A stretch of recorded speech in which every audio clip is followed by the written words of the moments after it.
আপনার দোকান বন্ধ থাকবে, আপনার দোকান বন্ধ, আপনার এই বিজনেস করা যাবে না। সব আপনি ভেতরে ঢুকান, সব পণ্য আপনি ভেতরে ঢুকান, সব ভেতরে ঢুকে আপনি লাইট ফ্যান বন্ধ করে দোকান বন্ধের প্রস্তুতি নেন। আপনি এগুলো কি আপনি কিচ্ছু না, আপনার কিচ্ছু করতে হবে না, আপনার দোকান বন্ধ, আপনি তাড়াতাড়ি বেরোন। আপনার দোকান হচ্ছে ওনারটাও বন্ধ হবে, আপনি বেরোন বেরোন। আপনি কি করবেন এটা আমরা পরে সিদ্ধান্ত দিব, আপনি বের হন, তাড়াতাড়ি বের হন। এই যে আপনার অ্যাডিডাস ভিতরে দেন, অ্যাডিডাস।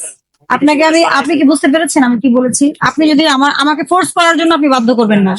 আপনাকে আমি ভদ্রভাবে বলছি, আপনি এই জিনিসগুলো আপনি বাইরে রাখেন, এগুলো যেটা আপনি সেল করতে পারবেন। আর আপনার দোকান আমরা সাময়িক বন্ধ করব। আপনি কালকে অফিসে আসবেন, আপনি কোন ফ্যাক্টরি থেকে বানান, আমরা এটা রুটে যাব, ঠিক আছে? যে আমরা পুরো ফ্যাক্টরি বন্ধ করবো। আর আমাদের এত সুযোগ, আমাদের এত স্পেস নাই যে আমরা আপনার এগুলো সিজ করে নিয়ে রাখতে পারবো, আমাদের অফিসের সেই স্পেস নাই। আপনারা যে মাত্রায় করেছেন, অল্প স্যাম্পল হলে আমরা সিজ করতাম, এগুলো তো পুরো দোকানই আপনার সিজ। আপনাকে যেটা বলছেন সেটা করেন।